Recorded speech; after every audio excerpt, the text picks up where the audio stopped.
बिस्मिल्लाहिर्रहमानिर्रहीम। इक़्तरबतिस्साअतु वन्शक़्क़ल क़मर। जनाब सदर मोहतरम, मुअज़्ज़ज़ उलमाए इकराम, दूर और पास से तशरीफ लाए मोहतरम सामिईन, नौजवान साथियों, पर्दा नशीन ख्वातीन और प्यारे बच्चों,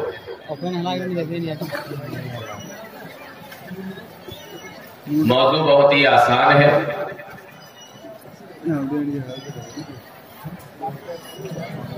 और जिस मौजू पर मुझे आपसे कुछ बात करनी है वो है क़यामत की निशानियां। क़यामत की निशानियों को दो हिस्सों में बांटा गया है। क़यामत की बहुत सी निशानियां वो हैं जिनको हम छोटी निशानियां कहते हैं और क़यामत की कुछ निशानियां ऐसी हैं जिनको हम क़यामत की बड़ी निशानियां कहते हैं। जाहिर सी बात है कि क़यामत की सारी निशानियों पर तो बात नहीं की जा सकती, उसमें से चंद चीजों पर आप लोगों के सामने बात होगी। आइए देखते हैं क़यामत की निशानियों के ताल्लुक से कुरान और हदीस के अंदर क्या बयान किया गया है। मैंने जो आयत पढ़ी है खुतबे के बाद, उस आयत के अंदर ही एक निशानी बयान की गई है क़यामत की। अल्लाह रब्बुल आलमीन इरशाद फरमाता है, इक़्तरबतिस्साअतु वन्शक़्क़ल क़मर। इक़्तरबतिस्साअतु वन्शक़्क़ल क़मर। क़यामत करीब आ गई और चांद फट गया। क़यामत करीब आ गई और चांद फट गया। इस आयत के अंदर पहली निशानी क़यामत के करीब होने की ये बताई गई है कि जब क़यामत करीब आ जाएगी तो चांद फट जाएगा, चांद के दो टुकड़े हो जाएंगे।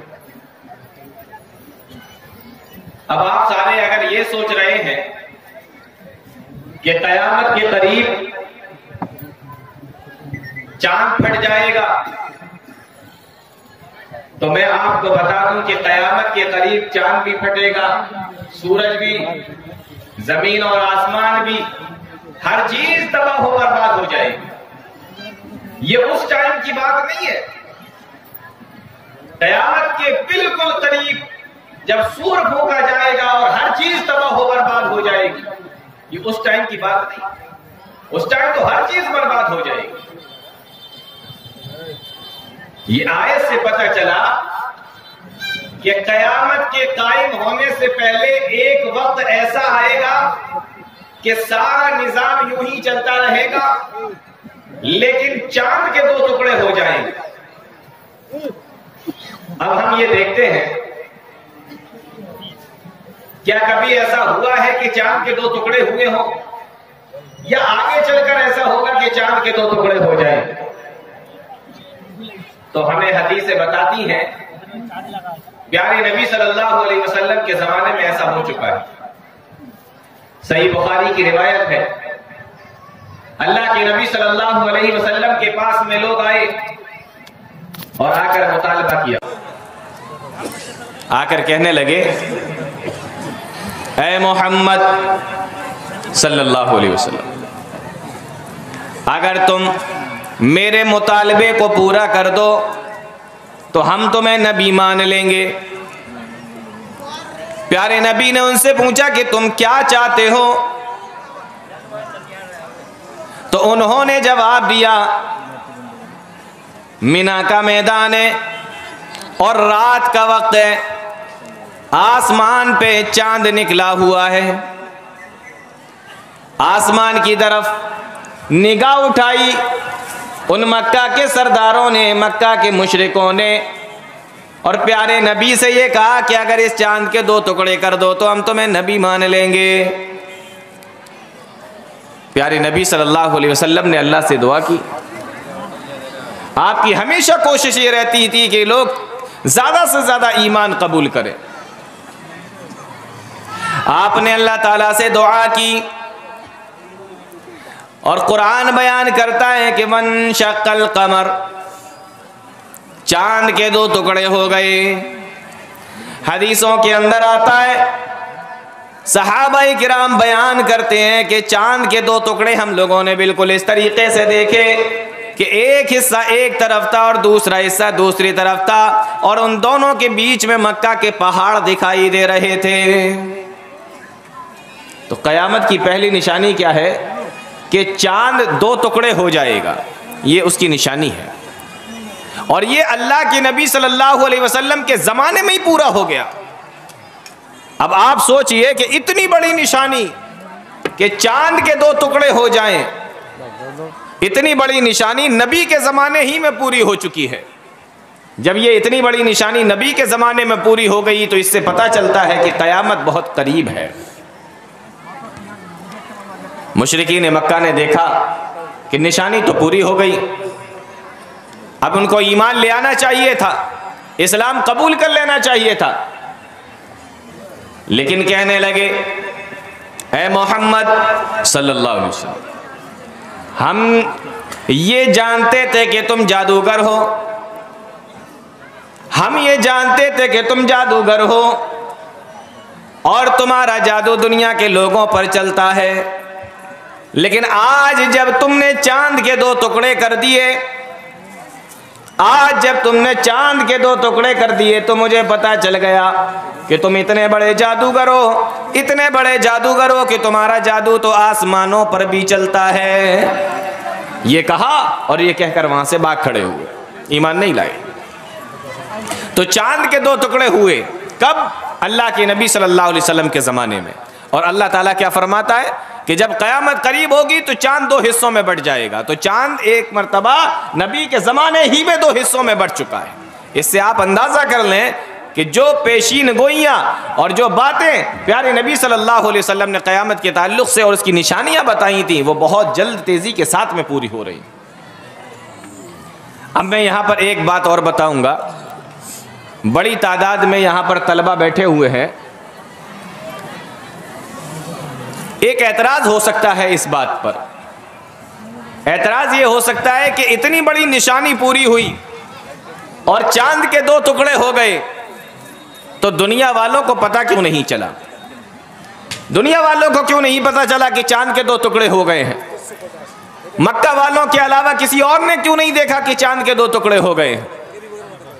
इस एतराज़ का जवाब यह है कि सारी दुनिया के लोग देखते कैसे? दुनिया में जब आधी दुनिया में रात होती है तो आधी दुनिया में दिन होता है। जब आधी दुनिया के अंदर दिन होता है, जहां दिन होता है वहां चांद नहीं, वहां सूरज निकला हुआ होता है। बात समझ में आ रही? वहां सूरज निकला हुआ होता है। जहां सूरज निकला हुआ होगा वहां के लोगों को कैसे पता चलेगा कि चांद के 2 टुकड़े हो गए? इसलिए आधी दुनिया में दिन था, जहां दिन था वहां चांद नहीं, वहां सूरज निकला हुआ था। तो आधी दुनिया के में रात थी तो आधी दुनिया के में चांद निकला हुआ था। अब फिर एक एतराज़ है कि ठीक है, आधी दुनिया में चांद निकला हुआ था तो आधी दुनिया के लोग देख लेते। तो मैं आपको बताऊं कि आजकल साइंस ने बड़ी तरक्की कर ली, टेक्नोलॉजी बड़ी आगे बढ़ गई। 2 दिन पहले, कई दिन पहले बता दिया जाता है कि चांद ग्रहण होने वाला है। उसके बावजूद भी, हमें मालूम होने के बावजूद भी, हम में से कितने लोग ऐसे हैं जो रात में उठकर चांद ग्रहण को देखते हो? कितने लोग ऐसे हैं? जब आज हमें मालूम होता है तब भी नहीं देखते, तो उस जमाने में जब लोगों को मालूम नहीं था तो कैसे देखते? और हम में से कौन ऐसा आदमी है जो रोजाना रात में बैठकर चांद को ताकता रहता हो? कोई नहीं देखता चांद को। रात होती है, लोग सो जाते हैं। इसलिए ये एतराज़ करना कि फ़लाँ ने क्यों नहीं देखा, अमेरिका में क्यों नहीं दिखाई दिया, इंग्लैंड वालों ने क्यों नहीं देखा, तो ये एतराज़ बिल्कुल बेहुदा है। तो पहली निशानी ये पूरी हो गई अल्लाह के नबी सल्लल्लाहु अलैहि वसल्लम के ज़माने में। अब दूसरी एक निशानी देखिए क़यामत के करीब होने की। क़यामत की निशानियों में से दूसरी निशानी, प्यारे नबी सल्लल्लाहु अलैहि वसल्लम इरशाद फरमाते हैं, बुइस्तु अना वस्साअतु कहातैन। प्यारे नबी फरमाते हैं कि मुझे और क़यामत को बिल्कुल ऐसे भेजा गया है जैसे मेरी ये दो उंगलियां। बुइस्तु अना वस्साअतु कहातैन, मैं और क़यामत बिल्कुल ऐसे आए हैं जैसे ये मेरी दो उंगलियां। ये दो उंगलियां जैसे आपस में मिली हुई हैं, इसी तरीके से मुझे और क़यामत को भेजा गया है। यानी अब मैं आ गया हूँ तो मेरे बाद फ़ौरन अब क़यामत आएगी। मैं और क़यामत बिल्कुल ऐसे भेजे गए हैं जैसे ये दो उंगलियां। प्यारे नबी सल्लल्लाहु अलैहि वसल्लम ने दो उंगलियों से इशारा किया।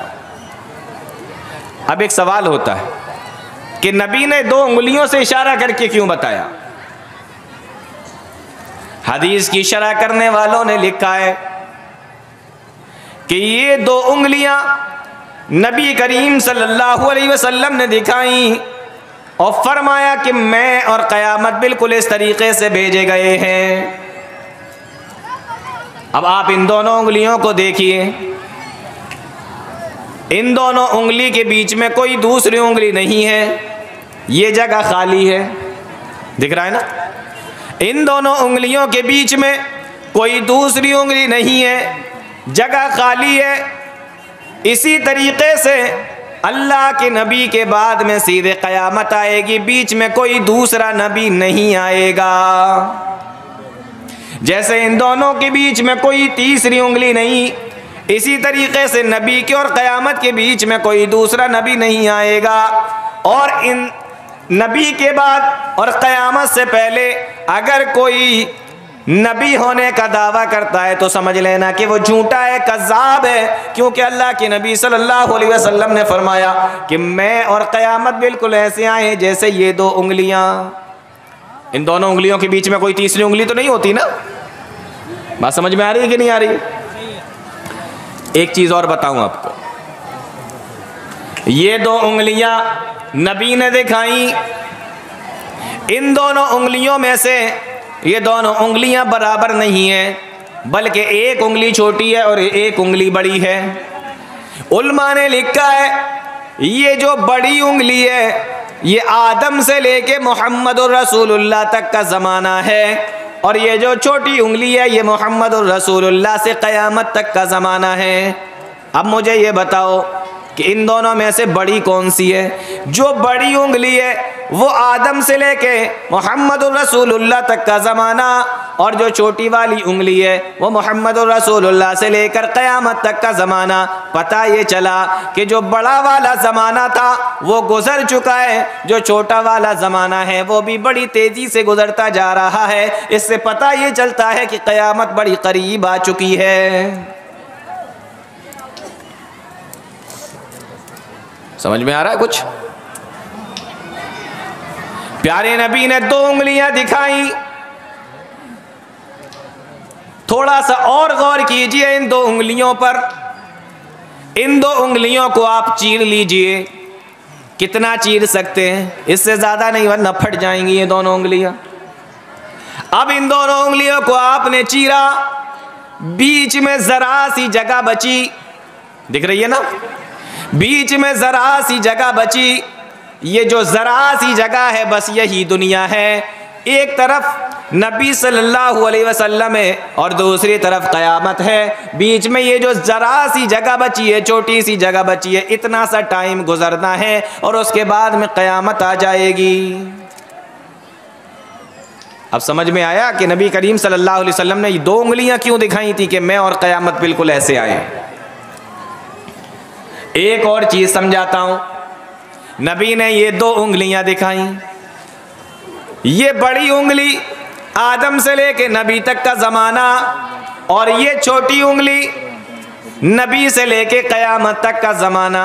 देखने में ये उंगली बड़ी है और ये उंगली छोटी है, लेकिन अगर मैं आपसे पूछूं इन दोनों में से अफजल और बेहतर उंगली कौन सी है, बड़ी वाली है या छोटी वाली है? आप मुझे बताइए कौन सी उंगली बेहतर है? क्यों? बोलो वजह। नमाज में कौन सी उंगली से इशारा करते हो? छोटी से करते हो ना। तो दोनों में से कौन सी उंगली अफजल है, बड़ी या छोटी? छोटी ना। देखो ये ज़माना नबी का और ये ज़माना आदम से लेके नबी तक का, बड़ा ये है लेकिन अफजल ये है। समझ में आ रहा है कुछ?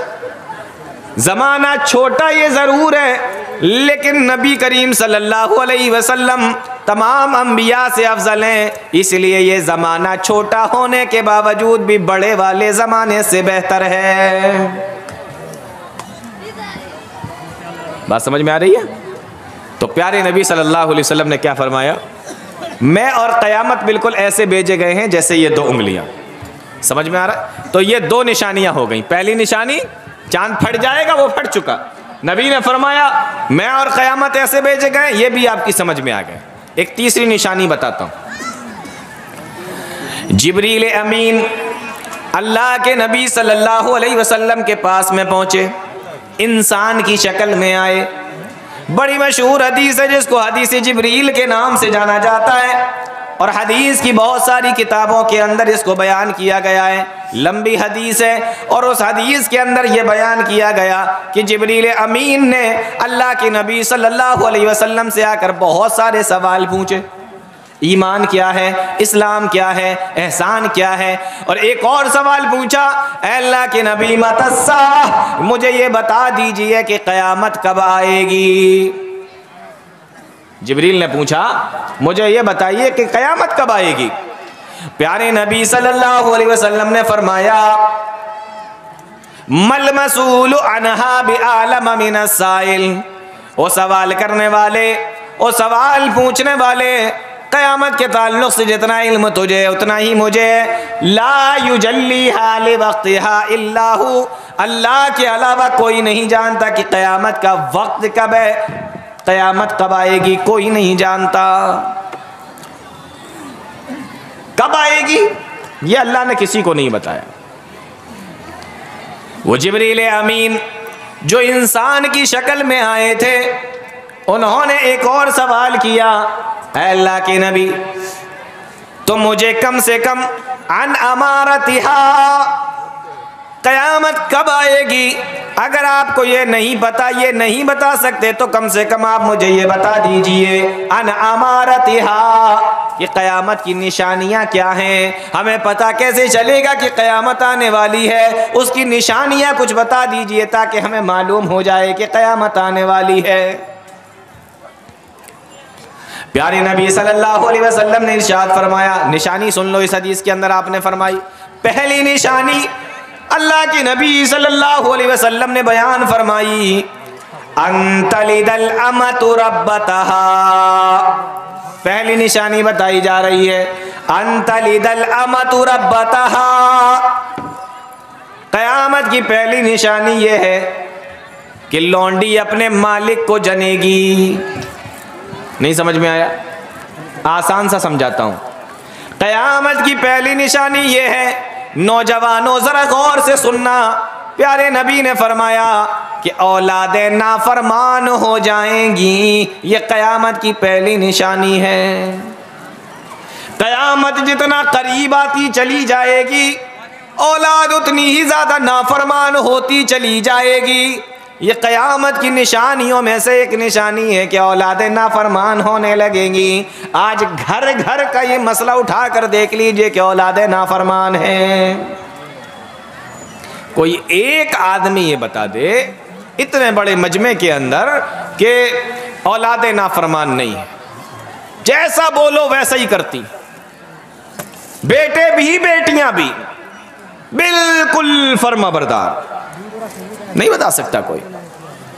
आज कोई अपने बेटे से परेशान है, कोई अपनी बेटियों से परेशान है, घर के अंदर बन नहीं रही है। कभी छोटा बेटा परेशान कर रहा है, कभी बड़ा बेटा अपने बाप से लड़ रहा है। आज घर घर का ये मसला हो चुका है। क़यामत जितने करीब आती जाएगी, प्यारे नबी सल्लल्लाहु अलैहि वसल्लम ने फरमाया था, औलादें उतनी ही ज़्यादा नाफरमान होती चली जाएंगी। आज देख लीजिए औलादें कितनी नाफरमान है। जब बाप बूढ़ा हो जाता है, अपने जवान बेटे के सामने जबान खोलने से भी डरता है, बोलने से भी डरता है। कहीं ऐसा ना हो कि ये जवान बेटा मुझे कोई जवाब दे दे, मुझे कोई गाली दे दे। कहीं ऐसा ना हो कि ये मुझे मार कर मुझे घर से बाहर ना निकाल दे। कितनी बार तो ऐसा भी देखने में आया कि जवान बेटे को जब गुस्सा आ गया तो बूढ़ा बाप रोने लगा, और कितनी बार तो ऐसा देखने में भी आया कि जवान बेटे को जब गुस्सा आया तो घर में बूढ़ा बाप थर थर कांप रहा है। ये सब हमारे मुस्लिम मुआशरे का हाल है। मैं दूसरों की बात नहीं कर रहा हूँ, ये हमारे समाज की, हमारे मुआशरे की बात है। ये मुस्लिम माहौल बता रहा हूँ मैं आपको। हाँ, इतनी ज्यादा नाफरमानियां माँ बाप की होने लगी।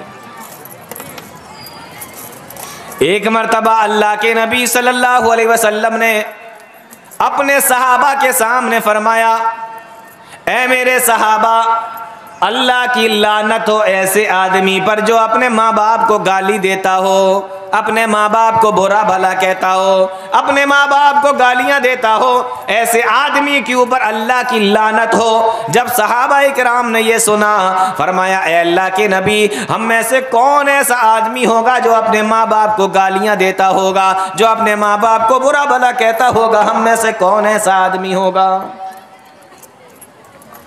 सहाबा इकराम तो ये सोच भी नहीं सकते थे कि कोई अपने माँ बाप को बुरा भला भी कह सकता है, कोई अपने माँ बाप को गालियां भी दे सकता है। वो तो ये सोच भी नहीं सकते थे। जब सहाबा इकराम के सामने अल्लाह की नबी ने बयान फरमाया तो वो हैरत में डूब गए। अल्लाह के नबी, ऐसा हो सकता है क्या कि कोई अपने माँ बाप को गाली दे? तो प्यारे नबी ने उनको समझाने के लिए फरमाया, क्या ऐसा नहीं हो सकता कि दो लोगों की आपस में लड़ाई हो जाए और गुस्से में ये वाला आदमी इसके माँ बाप को गाली दे और ये वाला आदमी बदले में इसके माँ बाप को गाली दे? क्या ऐसा नहीं हो सकता? सहाबा इकराम कहने लगे, अल्लाह के नबी, हाँ ऐसा तो हो सकता है। तो प्यारे नबी ने फरमाया, तो ये आदमी अपने माँ बाप को गाली दिलवाने की वजह बना और ये वाला आदमी अपने माँ बाप को गाली दिलवाने की वजह बना। तो फरमाया, गाली देने की वजह तो ये खुद बना। प्यारे नबी फरमाते हैं, अल्लाह की लानत हो ऐसे आदमी पर जो अपने माँ बाप को गालियाँ दे। इतनी बात समझ में आई तो मैं एक बात और बता दूं आपको। नबी ने उनको इस तरीके से समझाया कि गाली देने की वजह तो बन सकता है ना, लेकिन अब माहौल यहां तक पहुंच गया, हमारा मुआमला और हमारा मुआशरा यहां तक पहुंच गया है कि इस तरीके से समझाने की अब जरूरत ही नहीं है, बल्कि अब तो डायरेक्ट बेटा बाप को गाली देता है, अब तो डायरेक्ट बेटा माँ बाप को सुनाता है, बुरी भली कहता है, गालियां देता है, घरों से निकाल देता है, बेइज्जतियां करता है, परेशान करता है, यहाँ तक कि हाथ भी उठा देता है, मारता भी है। ये हालत हम लोगों ने बना ली है। अब इतना समझाने की जरूरत ही नहीं कि ये उसको देगा वो उसको देगा, यहाँ तो डायरेक्ट हो रहा है। अब तो डायरेक्ट अपने माँ बाप को गालियां दी जा रही हैं। लेकिन हमें इनकी इज्जत नहीं मालूम, हमें इनकी कदर नहीं आती। दोस्तों, बहुत बड़ी नेमत है अल्लाह रब्बुल आलमीन की ये माँ बाप। अभी तुम्हारी समझ में नहीं आएगा, तुम्हारी समझ में जब आएगा जब तुम खुद बाप बनोगे और तुम्हारा बेटा तुम्हारे सामने खड़ा होगा, जब वो तुम्हारे सामने खड़ा होकर तुम्हें बुरा भला कहेगा, तुम्हें गालियां देगा और तुम बूढ़े हो चुके होगे, तब तुम्हारी समझ में आएगा। अभी नहीं समझ में आएगा, अभी तो जवान हो ना, अभी तो जवानी के नशे में डूबे हुए, अभी तो तुम्हें लगता है कि सब कुछ मैं ठीक कर रहा हूं, जो करता हूं मैं ठीक करता हूं, अभी नहीं समझ में आएगा। बहुत बड़ी नेमत है अल्लाह रब्बुल आलमीन की है। इनको खुश रखो, इनकी खिदमत करो, इनके साथ अच्छे तरीके से पेश आओ। मैं दो बातें बताता हूं आपको। अगर तुमने माँ बाप की खिदमत कर ली, माँ बाप के साथ अच्छा सलूक किया, माँ बाप की नाफरमानी नहीं की, तो देखो दुनिया में क्या फ़ायदा होगा और आखिरत में क्या फ़ायदा होगा। दोनों बातें बताता हूँ।